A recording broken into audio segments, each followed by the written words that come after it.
জীবন একাডেমির পক্ষ থেকে সবাইকে স্বাগতম। সূত্র সমীকরণের আজকের এই পর্বে আমরা আলোচনা করব পদার্থবিজ্ঞান প্রথম পত্রের তৃতীয় অধ্যায় গতিবিদ্যা। এই অধ্যায়ের গুরুত্বপূর্ণ সূত্রগুলো যেগুলো সৃজনশীল এবং বিভিন্ন ধরনের ম্যাথ সলভ করার জন্য ব্যবহৃত হয় সেগুলো নিয়ে আলোচনা করা হবে।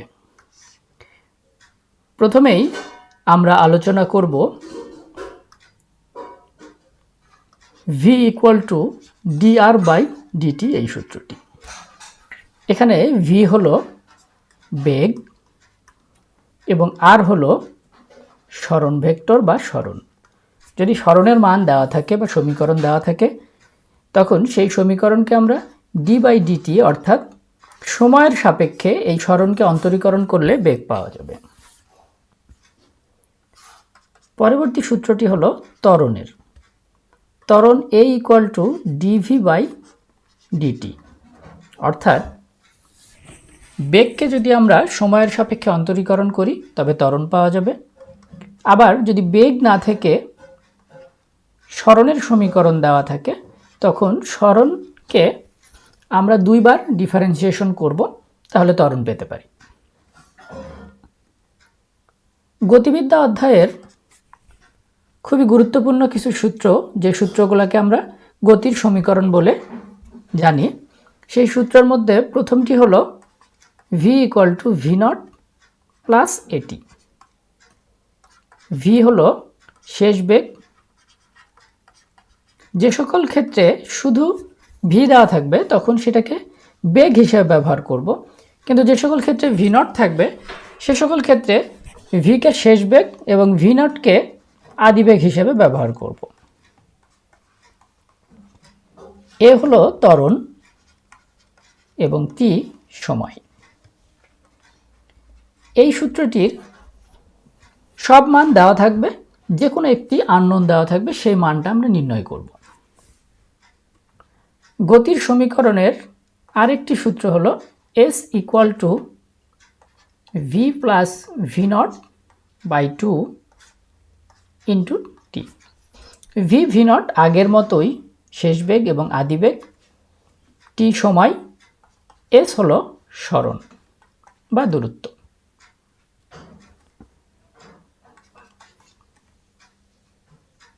সরণের আরেকটি সমীকরণ হলো S equal to V naught T plus half of A T square.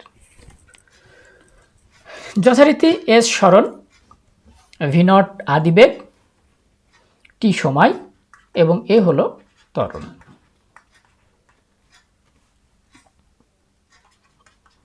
গতির সমীকরণের শেষ এবং আরও একটি গুরুত্বপূর্ণ সূত্র হলো v square equal to V naught square plus two a S.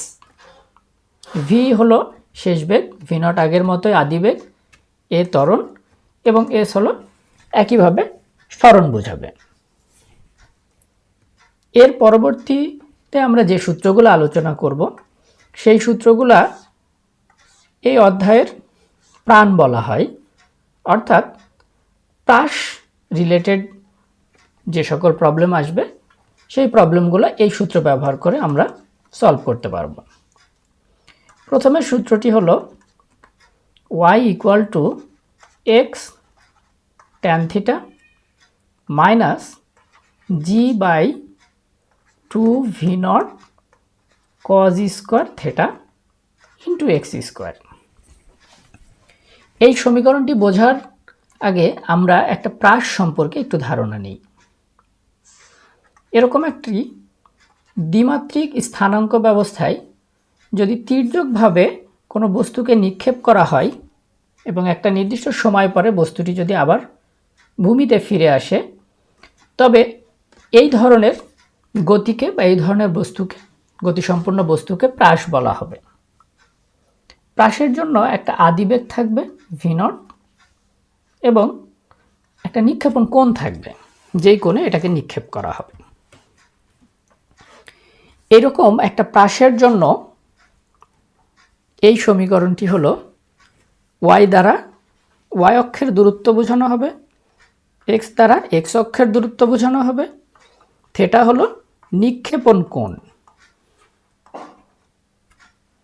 নিক্ষেপণ কোণ ভি নট, ভি নট দ্বারা বোঝানো হবে নিক্ষেপণ বেগ, যেটাকে আমরা আগে আদিবেগ হিসেবে ব্যবহার করছি। এখানে সেই আদিবেগটাকে আমরা নিক্ষেপণ বেগ হিসেবে ব্যবহার করব।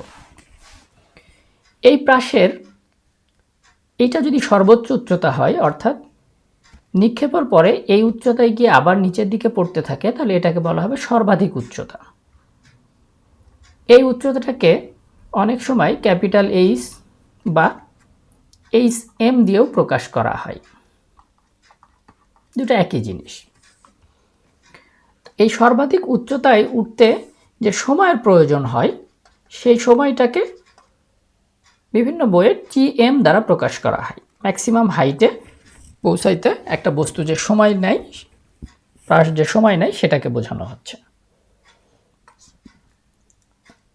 এই সর্বাধিক উচ্চতায় উঠতে সময়ের সূত্রটা হলো V naught sine theta divided by জি।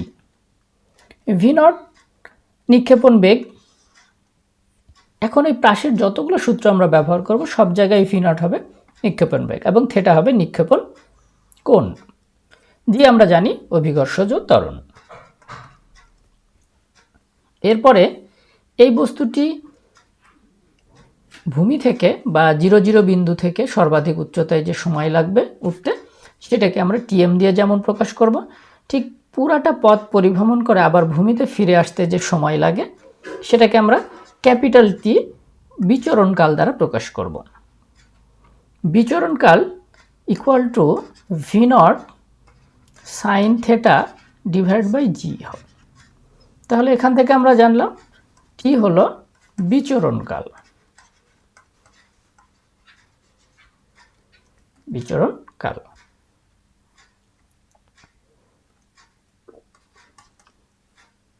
এই যে সর্বাধিক উচ্চতার কথা একটু আগেই বললাম, যে এই উচ্চতায় ওঠার পরে বস্তুটি আবার নিচের দিকে পড়তে থাকে। সে সর্বাধিক উচ্চতায় যে দূরত্ব অতিক্রম করে, সেটাকে ক্যাপিটাল এইচ দিয়ে যদি প্রকাশ করি, সেটার সূত্র হবে v naught square sine square theta divide by 2g। এই প্রাসের সূত্রগুলি ম্যাক্সিমামই দেখতে মোটামুটি একই রকম, কোনোটার সাথে স্কোয়ার আছে, কোনোটার সাথে 2 গুণ আছে। এগুলো একটু ভালো করে মনে না রাখলে পরবর্তীতে একটা সূত্রের সাথে আরেকটা সূত্র মিলে যাওয়ার সম্ভাবনা খুব বেশি। তাই তোমরা চেষ্টা করবা এই সূত্রগুলো ভালো মতো আয়ত্ত করতে।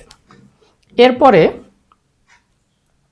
এই প্রাসটি 0 বিন্দু থেকে আবার ভূমিতে ফিরে আসার সময় আনুভূমিক বরাবর যে দূরত্বটা অতিক্রম করে, সেটাকে আমরা বলবো আনুভূমিক পাল্লা। আনুভূমিক পাল্লা আর ইকুয়াল টু, যে সূত্রটা হবে সেটা হলো V naught square sine twice theta. এখানে কিন্তু সাইন স্কোয়ার না, sine twice theta divide by G. সর্বাধিক উচ্চতায় 2g আছে, আর কোথাও কিন্তু 2g নেই, সব জায়গায় নিচে জি আছে। এখানে ভি নট স্কোয়ার যেটা, সেটা আমরা আগেও দেখেছি যে নিক্ষেপণ বেগ বলা হয়, এবং থিটা হলো নিক্ষেপণ কোণ। মোটামুটি প্রাসের এই সূত্রগুলি যদি আমরা ভালো মতো আয়ত্ত করতে পারি, তাহলে আশা করা যায় প্রাসের যে কোনো সমস্যাই সমাধান করতে পারবো। তোমরা বাসায় এই সূত্রগুলো মনে রাখার জন্য যেটা করবা, কয়েকবার করে লিখে ফেলবা, তাহলে এগুলো মনে থাকবে। আর যদি একবার পড়ে মনে করো যেটা মনে থাকবে, সেক্ষেত্রে দেখবা যে একটা সূত্রের সাথে আরেকটা সূত্র মিলে যাবে এবং ভুল হওয়ার সম্ভাবনা বেশি থাকবে। এই অধ্যায়ের পরবর্তী যে সূত্রটা আমরা শিখব, সেটা হলো বৃত্তাকার পথে বা ঘূর্ণন কোনো গতির ক্ষেত্রে যে সূত্র, সেগুলো। যেমন s equal to r theta.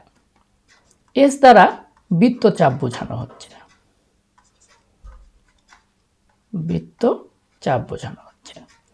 তাহলে আমরা দেখি যে বৃত্তাকার পথে একটা বস্তু যখন এরকম ভাবে ঘোরে, তখন একটা অক্ষ বা কেন্দ্রকে কেন্দ্র করে সে ঘোরে। যে কোনো একটা জায়গায় এই দূরত্বটা, এই চাপটাকে আমরা এস দিয়ে প্রকাশ করব। এটা জানি আমরা বৃত্তের ব্যাসার্ধ। এই আর দিয়ে বৃত্তের ব্যাসার্ধ বোঝানো হবে। থিটা হলো এই যতটুকু বৃত্তচাপ তৈরি করলো সেই বৃত্তচাপ কেন্দ্রে যে কোণ উৎপন্ন করবে সেটা হলো theta.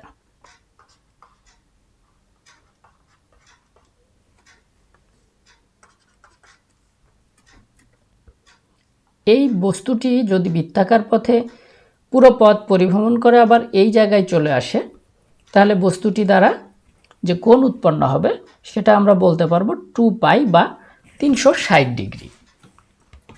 Omega equal to 2π by T.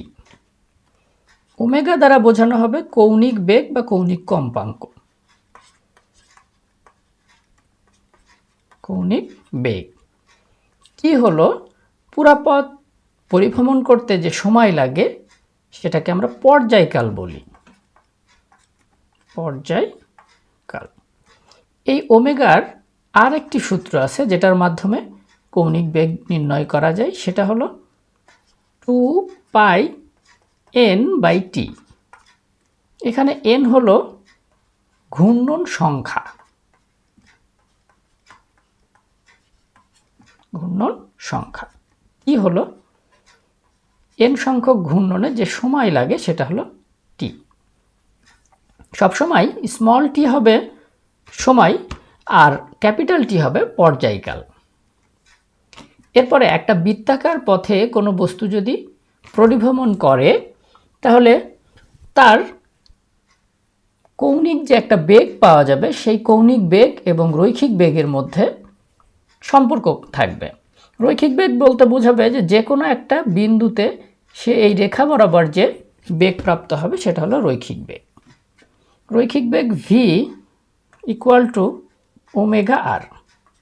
v হলো রৈখিক বেগ, যেগুলোকে আমরা নর্মাল বেগ হিসাবে জেনে আসছি সেটাই এখানে রৈখিক বেগ হিসাবে ব্যবহৃত হবে। ওমেগা হলো আগের মতোই কৌণিক বেগ এবং আর হলো ব্যাসার্ধ, বৃত্তাকার পথের ব্যাসার্ধ।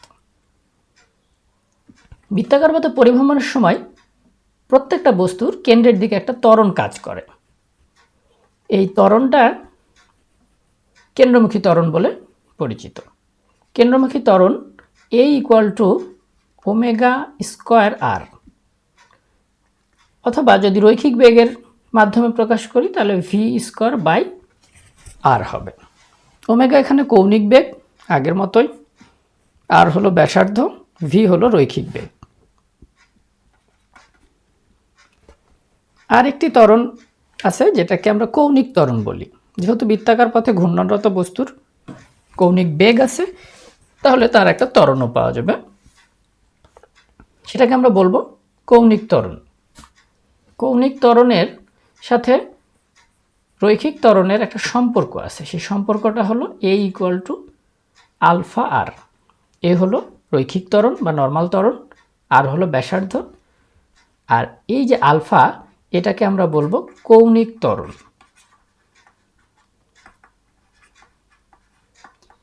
এই অধ্যায়ের সবথেকে গুরুত্বপূর্ণ সূত্রগুলো এই ক্লাসের মাধ্যমে আমরা আলোচনা করার চেষ্টা করলাম, বোঝার চেষ্টা করলাম। আশা করি এই সূত্রগুলি আয়ত্ত করতে পারলে তোমাদের এই অধ্যায়ের বিভিন্ন ধরনের প্রবলেম সলভ করতে সুবিধা হবে। তোমাদের যদি এই ক্লাস থেকে উপকার হয়ে থাকে এবং এই ক্লাস করে যদি তোমরা উপকৃত হলে অবশ্যই তোমরা কমেন্টস করে জানাবে এর পরবর্তীতে কোন ক্লাস তোমরা করতে চাও বা কোন বিষয়টা সম্পর্কে তোমরা জানতে চাও। আজকের মতো এই পর্যন্তই।